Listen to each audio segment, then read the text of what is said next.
E aí, pessoal, tudo bem com vocês? Então vamos para a nossa aula de hoje, um breve histórico aí sobre a mecanização agrícola. Então são diversos objetos que nos proporcionam maior conforto e rapidez na comunicação. Então nós temos aí as televisões, né, relógio, né, o telefone, alguns um pouco mais modernos, né, o telefone móvel, né, o tanto fixo quanto móvel, entre outros aí aparelhos que nos facilitam, né, nos trazem rapidez na comunicação e nos permitem aí um maior conforto, né? Hoje eles podem parecer muito comuns para nós, né? Mas se analisarmos, a gente acaba percebendo que há algum tempo atrás, não muito tempo, nenhum deles existiu, né? Então foram todas inovações tecnológicas que surgiram num espaço pequeno de tempo aí, né? Então você pode não se perguntar, você pode então se perguntar, né? É, como o homem pode ter criado tudo isso, né? De onde surgiu ah, ah, todos esses equipamentos? Como foram inventados, né? Então, na verdade, ele foi aos poucos percebendo que o meio ele poderia ser melhorado, né?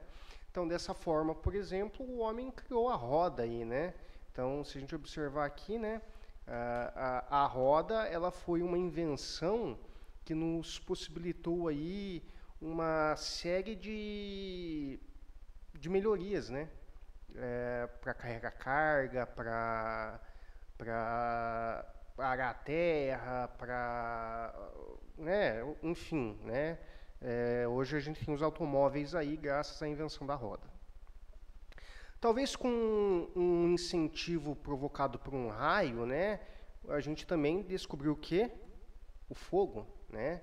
Então o homem também conseguiu descobrir o fogo aí e utilizá-lo aí, né?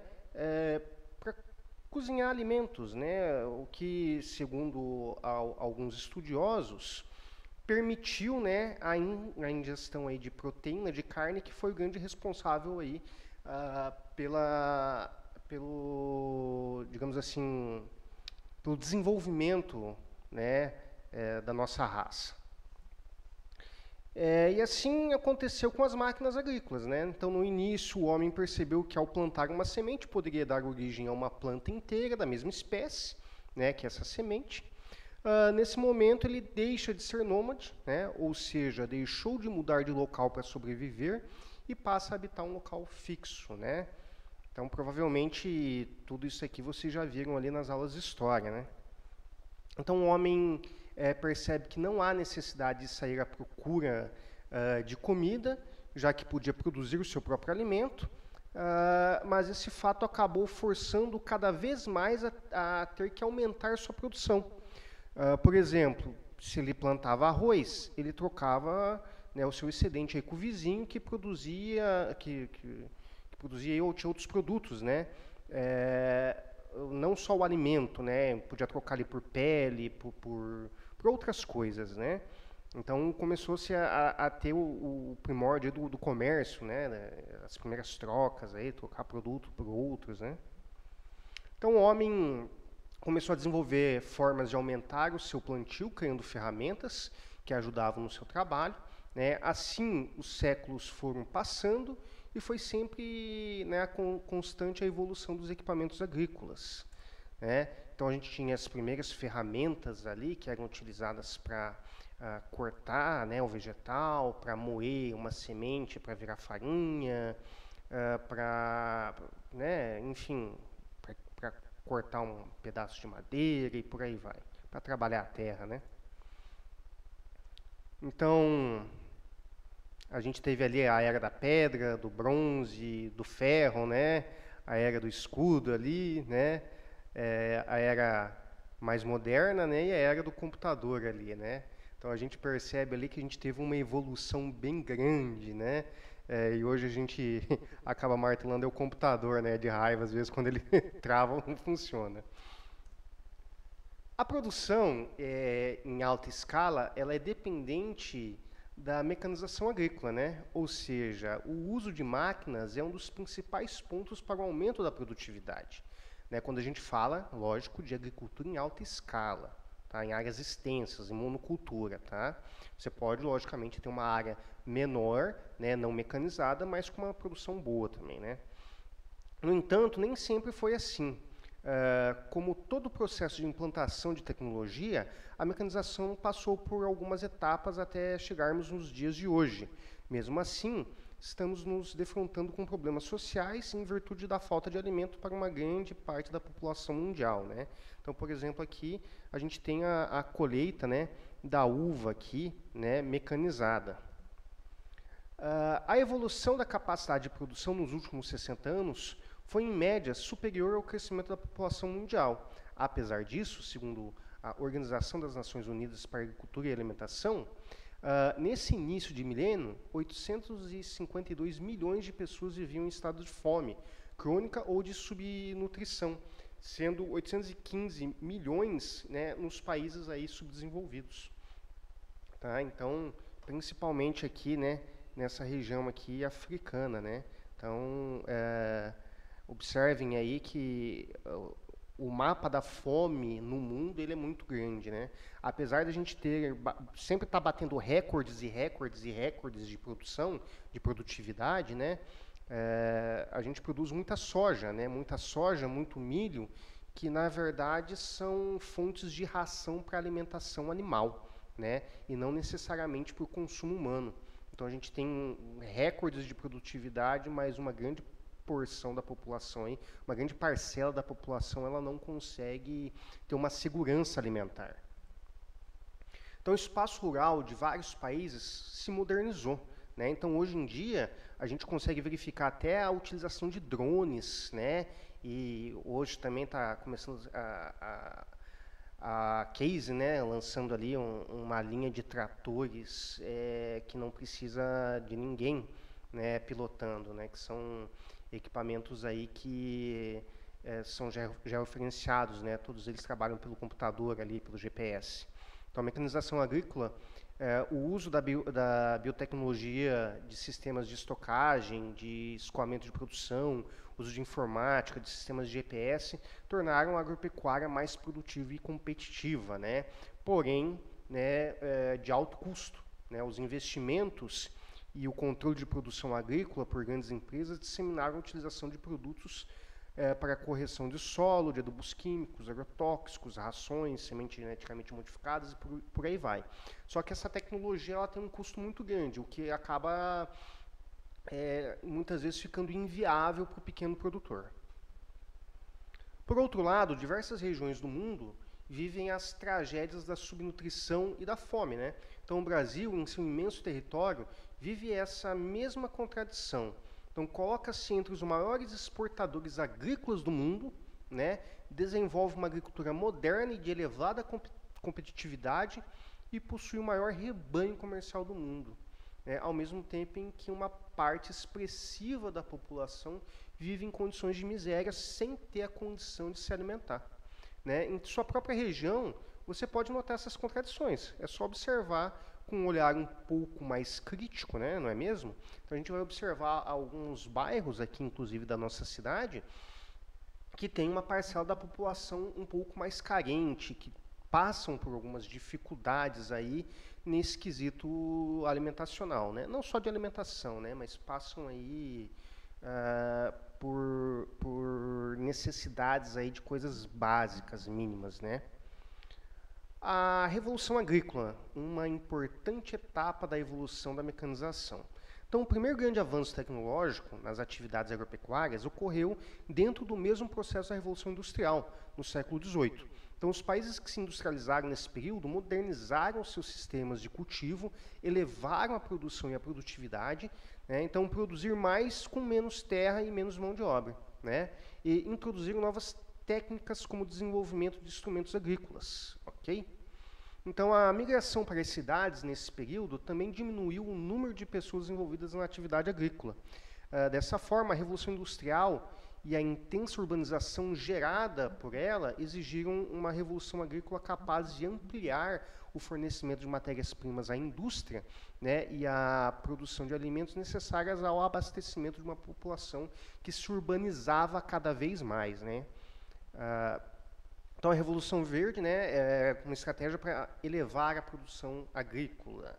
Então, a partir da segunda metade do século XX, os países desenvolvidos criaram uma estratégia de elevação de produtividade agrícola mundial, por meio da introdução de técnicas mais apropriadas de cultivo, a mecanização, o uso de fertilizantes, agrotóxicos e a uma utilização de sementes de alto rendimento, as sementes transgênicas, né? E outras ali, uns híbridos, né, também. Concebido aí nos Estados Unidos, esse processo ficou conhecido como Revolução Verde, né? Sua principal bandeira era combater a fome e a miséria dos países mais pobres por meio de introdução de técnicas mais modernas de cultivo, tá? Então, a Revolução Verde ela traz um pacote tecnológico ali, né, na produção, com um emprego massivo ali de produtos químicos, né?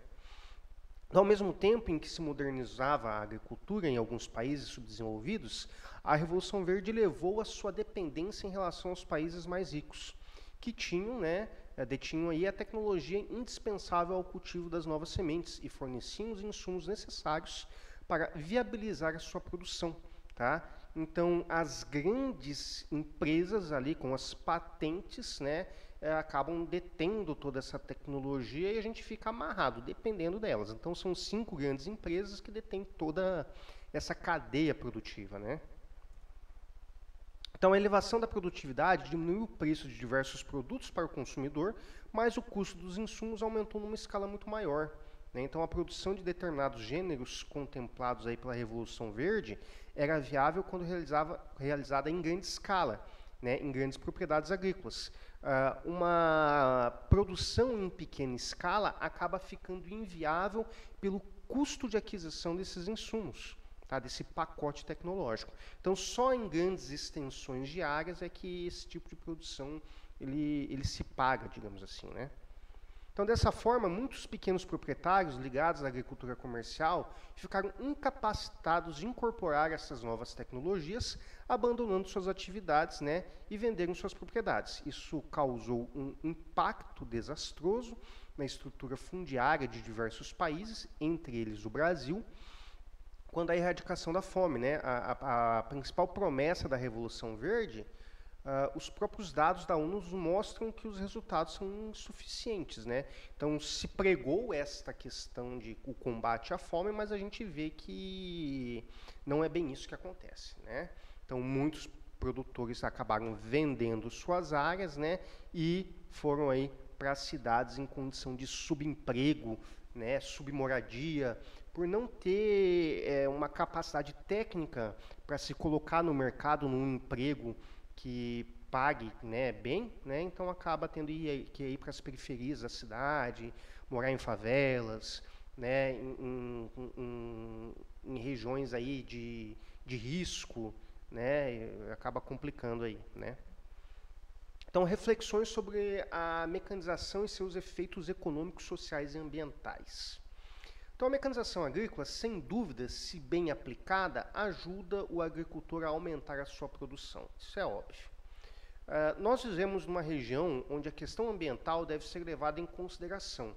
Isso porque a nossa realidade é diferente de outras regiões onde não se tem uma preocupação mais forte com a questão ambiental, tá? Então, nós moramos aqui no Portal da Amazônia, né, uma região de transição entre cerrado e floresta amazônica, um bioma muito importante, né, a última fronteira agrícola ali, né, pelo que dizem, né. Então, é inegável que a mecanização da agricultura permitiu, entre outras coisas, reduzir ao mínimo a penosidade na realização dos trabalhos agrícolas que os métodos tradicionais impunham. Então, imaginem vocês pegar uma enxada, um enxadão e revolver uma grande extensão de área. Isso é muito penoso, é muito trabalhoso, sofrido, né? Então, você engatando ali um arado, uma grade pesada, você consegue fazer o preparo daquele solo, né, em um espaço de tempo muito menor, com um rendimento muito mais alto. Então, aumentar de forma espetacular o rendimento do trabalho, né, as áreas aí das culturas e, consequentemente, a produção, e uma fortíssima redução da população ativa agrícola que nos países desenvolvidos se transferiu para outros setores. Tá? No entanto, temos que estar atentos sobre alguns aspectos menos positivos, né, que também são decorrentes dessa mecanização e merecem uma reflexão. Né? Esses aspectos têm caráter econômico, social, né, e ambiental. Então, a maioria das áreas produtoras é de pequeno porte. Tá? Isso é um fato. Existe uma quantidade muito grande de pequenos produtores. Para se adquirir um maquinário, deve haver uma criteriosa escolha dos equipamentos, né, tendo em vista as condições da exploração.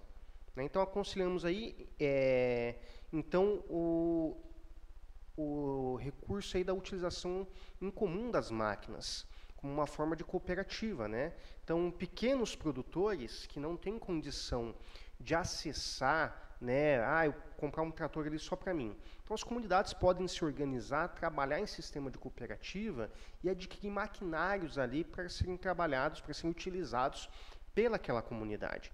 Né? Então, num sistema de agendamento onde cada produtor consiga ter acesso e fazer o preparo da sua área, por exemplo. No que se refere às questões ambientais, também devemos ter uma atenção crescente sobre o uso de máquinas. Tá? Então, hoje, muita informação é produzida sobre a forma de guias ou códigos no sentido de se fazer as boas práticas, visando o menor desgaste do solo, né? Então evitar que situações assim ocorram, né? A diminuição da erosão, a preocupação com a aplicação massiva de fertilizantes e produtos fitofarmacêuticos. Né? Então, a gente ter consciência de como a gente utiliza, né, esses recursos. Assim, pare e reflita um pouco, né? Qual é o destino dado, qual o destino deve ser dado aí aos óleos queimados resultantes das mudanças de óleo dos motores, e em relação à emissão de dióxido de carbono para a atmosfera, o que deve ser feito? Enfim, são vários problemas que afetam o ambiente, né? Então, a queima do combustível, a utilização de óleo de graxas, né? Então, tudo isso gera resíduo. Como a gente vai tratar esse resíduo? De que maneira a gente vai descartar? Nas atividades de aplicação de produtos de agroquímicos, né? Qual é o destino correto que a gente vai dar para essas embalagens? Né? Como que a gente vai tratar elas? Como é que vai ser feita a lavagem? Como é que vai ser feito o armazenamento? O recolhimento pela empresa? Né? Então, são pontos aí que a gente precisa prestar atenção. Então, para minimizar os efeitos dos aspectos relacionados, aconselhamos que você recorra a técnicas e equipamentos que conduzem a uma nova abordagem das questões da mecanização agrícola, tá? Como, por exemplo, a mobilização mínima do solo, né? A sementeira direta, a redução do número de passagens através do uso de operações combinadas, como a técnica conjunta de aração e de gradagem ao mesmo tempo, através do uso da grade aradora, a aplicação, por exemplo, de defensivos ali, junto com o sistema de irrigação. Né? Você pode usar ali, por exemplo, fertilizantes, né? E produtos fitossanitários, que exige cada vez maior precisão por parte dos equipamentos de aplicação, né? Tanto em termos de volume das substâncias ativas e a aplicação, né? Quanto em termos da sua localização.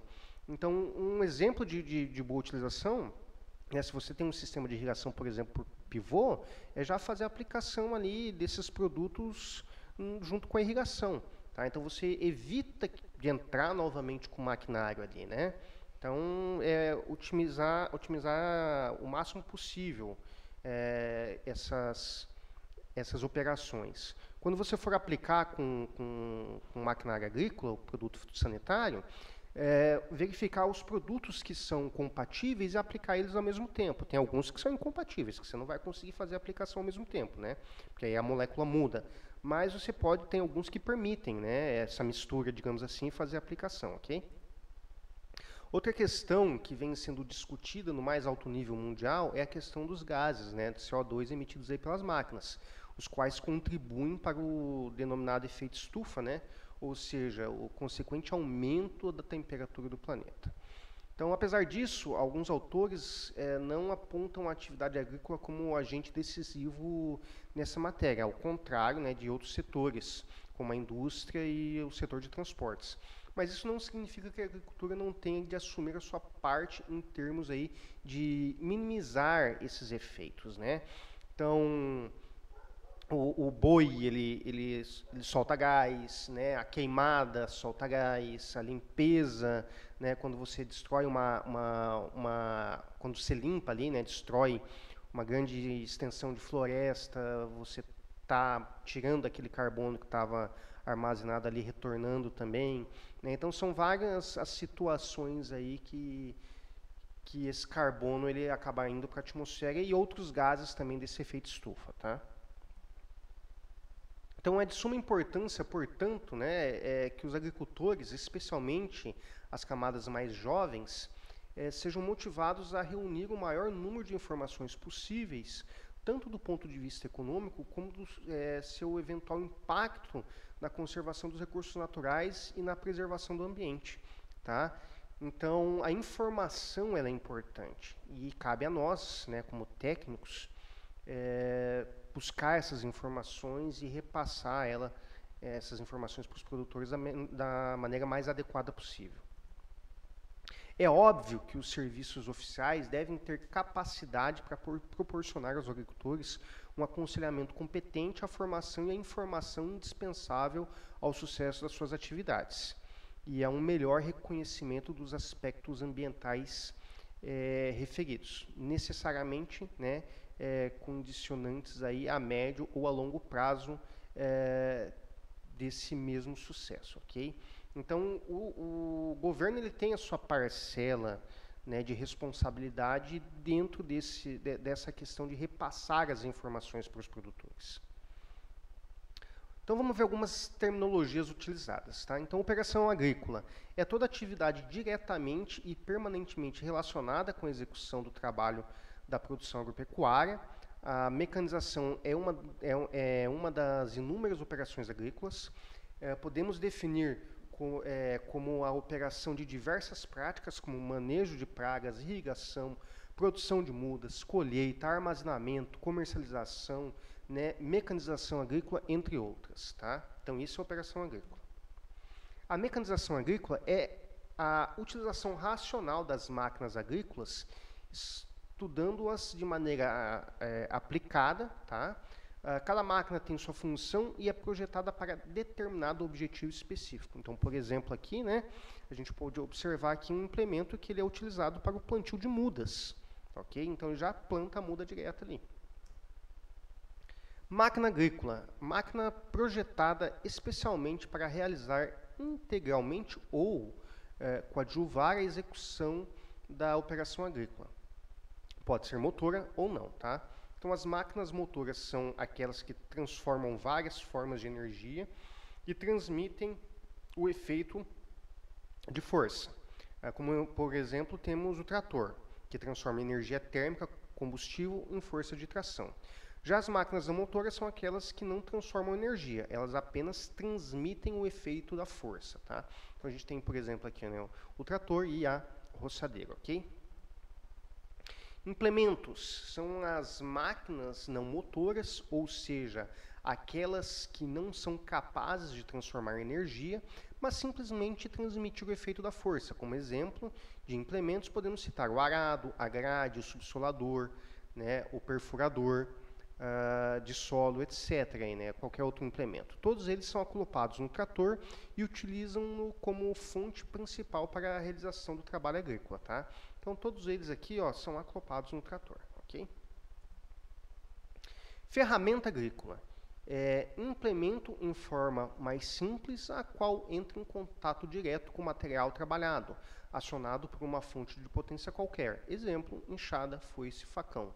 Adivinha quem é a fonte de potência? Isso aí, você. Outras terminologias utilizadas na mecanização relacionadas com o preparo do solo, tá? Então, temos aqui, ó, talhão, né, estrada rural, leira, né, talhão, a leira aqui de novo. Então, a nomenclatura geralmente é adotada para designar as partes integrantes dos campos de cultivo, tá? Então, um talhão ali, uma grande extensão onde é cultivado, tá?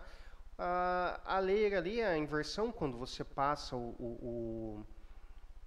a grade, né? Então você tomba a leira ali, tomba uma quantidade de solo. Aquilo ali a gente chama de leira, ok? Campo de cultivo. Então são glebas de terras resultantes da subdivisão da área da propriedade rural, né? Propriedade agrícola, por diversos fatores naturais, tá? Então rio, ribeirões, grotas, vales, né? Ou também artificiais, tá? Então estradas, cercas, quebra-vento, carreador, por aí vai.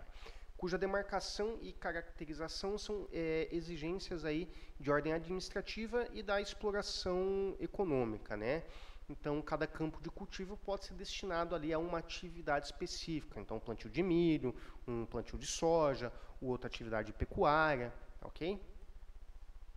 Os talhões aí são parcelas de campos, né, de cultivos que são efetivamente mobilizadas através das operações de preparo periódico do solo e que serão futuramente ocupadas pelas plantas de cultura a serem instaladas. Então, na figura a seguir, você pode ver alguns formatos de talhão, tá? Então, temos aqui, ó, regular, né, trapezoidal, quadrado, triangular, faixa sinuosa.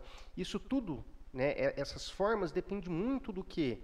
Da maneira como que é a tua área, tá? Então, percebam aí que a gente pode ter, ó, várias formas, né, de talhões de acordo com as características, né, daquela área, ok?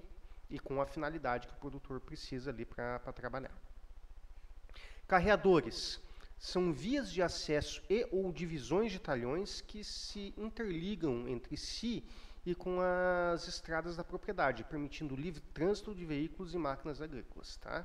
Então, temos aqui, né, as vias de acesso, ok? Cabeceiras. Então, são faixas de terreno deixadas em cada extremidade do talhão imediatamente antes da margem dos carreadores, para giro de máquinas, né? Então, o giro de certos tipos de máquinas no carreador pode danificar seu leito, né? Carroçável aí. As cabeceiras são mobilizadas aí à parte, né? Após o término da operação do talhão, quando se utiliza os carreadores aí para giros de cabeceira, caso a máquina, no caso de máquinas montadas em engate de 3 pontos, né, as áreas de cabeceira deixam de existir, ok? Leiras são faixas estreitas de terreno deixadas de cada lado do talhão, entre as bordas desses e a margem do carreador, desde uma cabeceira a outra, né, tem por finalidade manter a largura dos carreadores e evitar a destruição de seus sangradores e canais de escoamento de água. Em certos casos, as leiras são deixadas para facilitar o alinhamento do percurso principal das máquinas, caso os talhões com borda aí muito irregulares, né, sendo mobilizadas posteriormente em operação à parte, ok? Faixas ou passadas. São faixas de terra mobilizadas pela máquina de preparo no solo durante o deslocamento através do talhão, cuja largura é determinada pela largura de 2 cortes dos órgãos ativos e cujo comprimento é determinado pela distância de uma cabeceira a outra, tá? Faixas mortas são faixas ou passadas cujo comprimento é menor que a distância entre as cabeceiras do talhão. Ocorre quando não há paralelismo entre as direções das leiras, né, e das passadas. Leivas são fatias de solo cortadas e invertidas pelo órgão ativo dos arados. O corte e o tombamento de uma leiva resulta no aparecimento do sulco a ser preenchido pelo tombamento da leiva seguinte, tá? Então tem o detalhe da abertura do sulco aí, tá? Então são esse tombamento de solo, né? Soleira é o fundo do sulco, tá? Originado pelo corte, né, e inversão da leiva. E a muralha é a parte lateral do sulco, oposta à leiva e acima da soleira, ok? Sulco morto é o sulco deixado pelo tombamento da última leiva do talhão, também é designação dada a uma depressão do terreno arado motivada aí pela coincidência de duas passadas adjacentes do arado, tombado e leiva para lados opostos, ao longo de uma mesma linha. Essa depressão também pode ser produzida por grades de disco, tá? Então, as grades cujos corpos apresentam um único disco, né, externo de menor diâmetro que os demais, não deixa sulco morto no terreno, ok? Camalhão, então são elevações de terreno arado, motivadas aí pela coincidência de duas passadas adjacentes do arado, tombando as leivas uma contra a outra, né, ao longo de uma mesma linha. Do ponto de vista prático, o camalhão consiste numa situação inversa ao do sulco morto, tá? Então, detalhe do camalhão, tá? Você vai invertendo aqui e depois inverte do outro lado, né? Então, fica como se fosse esse morro aqui, né? Que o pessoal utiliza para plantio, né? E em regiões declivosas aí, né? Com um terraço, né, para que você diminua a velocidade da água, evitando situações de erosão em áreas com declividade acentuada. Tá? Pessoal, muito obrigado. Tá? A gente fica por aqui. Até a próxima.